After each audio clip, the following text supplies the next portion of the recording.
Selamun aleyküm, salamatsыздарбы. Бүгін мен сіздерге Samsung A51 telefonun бетіндегі паролін қантып açsa болады, ошоны көрсөтүп бермекчимин. Эскерте кетейин. Телефонун бетіндегі парольду ачканда ичиндеги бүт данныйларыңыз, сүрөт, контакт, SMS бардыгы өчүп кетет. Эч нерсе калбайт. Телефонду жаңы алганда кандай болсо ошондой болуп калат. Ол бетіндеги парольду көбү отпечатка менен иштетип жүрүп унутуп калат. Телефон перезагрузка болгондо же болбосо заряд өчүп калып кайра жанганда сөзсүз түрдө мына бетиндеги парольду ач, анан кийин отпечатка иштейт деп ушундай болуп калат. Отпечатка иштебей калат. Бетиндеги парольду бир сире ачып, анан отпечатканы иштетсеңиз иштеп кете берет. Азыр ушу телефонун бетиндеги парольду кантип ачат, мен сиздерге көрсөтүп берем. Мен кандай кылсам аркаман кайталасаңыздар, анда эмесе кеттик. Нол 3 кнопканы басабыз. Мен эсептесем ошондой кылып эсептеп кылсаңыздар болот. Любой Samsung телефонун паролун ушинтип ачса болот. Любой Samsung, именно A51 эмес, ушудан башка болсо деле любой Samsung телефонун ушинтип ачса болот. 3 кнопканы тең бирдей басабыз, эсептейбиз. Басып туруп эсептейбиз. 3 кнопканы бир басып туруп. 1, 2, 3, 4, 5, 6. Кой берип туруп басабыз.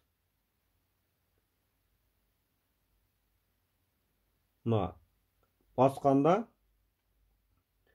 үндү азайтуучу кнопканы баспадым. Үндү жогорулатуучу жана жандыруучу кнопканы бастым. Мен сиздерге түшүнүктүү болуш үчүн дагы бир жолу кайталап көрсөтүп берейин. Сброс кылбай туруп телефондун кодун ачпай туруп. Reboot система кайра өзү ошол режимге азына жанат. Мен сиздерге түшүнүктүү болуш үчүн дагы бир жолу ушул немени кайталап көрсөтүп берейин. Ошо мен эсептегендей кылып, эсептеп басып турсаңыздар ушул режимге кирет, азыркы режимге. Азыр телефон жанат, кайра мен сиздерге түшүнүктүү болуш үчүн көрсөтүп берем.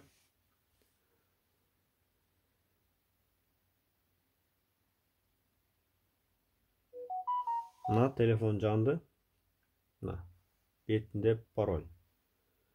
3 кнопканы тең басабыз и басып туруп эсептейбиз. Бастым. 1, 2, 3, 4, 5, 6. Кой берип туруп. Жок. Телефон перезагрузка болбой калды, башынан.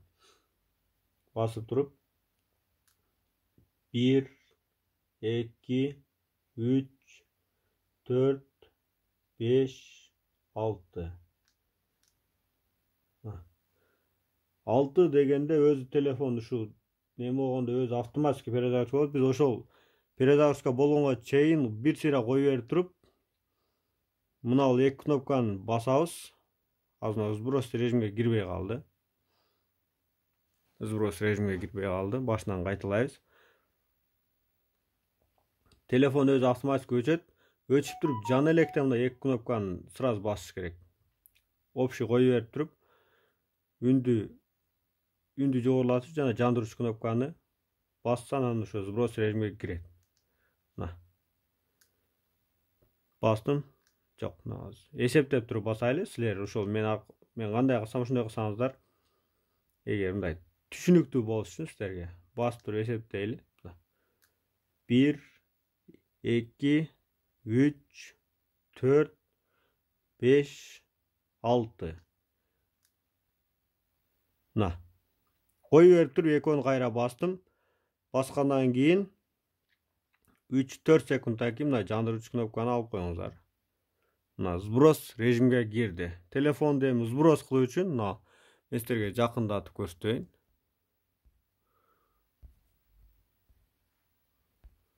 Vape Data Factory Reset. Тандаш үчүн жандыруучу кнопканы бассак, ушуга тандалат. Vape Data Factory Reset. Басабыз. Отмена или сбросить настройка дейт. Сброс настройка түшөбүз дагы. Басабыз. ылдыйда. Телефон полный сброс болду. Телефон сброс болду. Ошо биринчиде турган абалда мына жандыргыч кнопканы бассак, ошо reboot система телефон системага перезагрузка болот. Азыр телефон полный сброс болду, ичиндеги нерсе эч нерсе калбады. Ошонун менен бирге ошо ичиндеги нерселер менен чогуу пароль дагы өчтү. Азыр телефон 5 же 10 мүнөт аралыгында жанат. Жангандан кийин мен видеону улантам.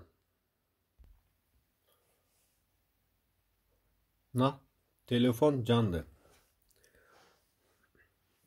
Азыр биз телефон настройка кылабыз. Мен силерге эскертейин, телефондун Play Market'tеги аккаунтун билсеңиздер, ошону азыр жазып, менюга чыгып, телефонду иштете берсеңиздер болот. Эгер аккаунтту билбесеңиздер, аны ачыш керек болот, обход кылып ачыш керек болот. Менюга чыгарыш үчүн азыр ушу турушта, мисалы, телефон Play Market'теги Google аккаунтту тер, же болбосо бетиндеги паролун тер деп, менюга чыкпай ушундай абалда тура берет телефон. Эгерде сиз телефондун Play Market'теги аккаунтун билбесеңиз, кантип ачат, мен видео ролик кылып описанияга калтырып коем, кирип көрсөңүздөр болот. Wi-Fi'га улайбыз телефон.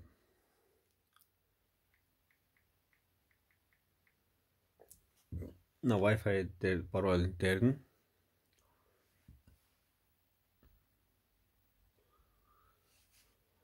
Далее. Азыр көрөсүздөр. Бетиндеги паролду тер, же болбосо Google аккаунтту тер деп чыгып калат. Бетиндеги паролду албетте биз билбейбиз, ошо билбегенче сброс кылдык.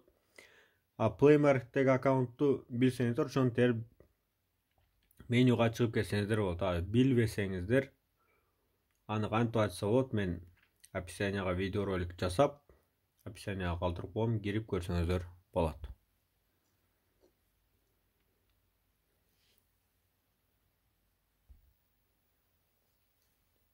Мынантип бетиндеги паролду тер или использовать Google аккаунтуна. Google аккаунтту тер деп, мисалы, бетиндеги паролду албетте сиз билсеңиз, ушул жерде эле терсеңиз, терип далее кылып менюга чыксаңыз болот.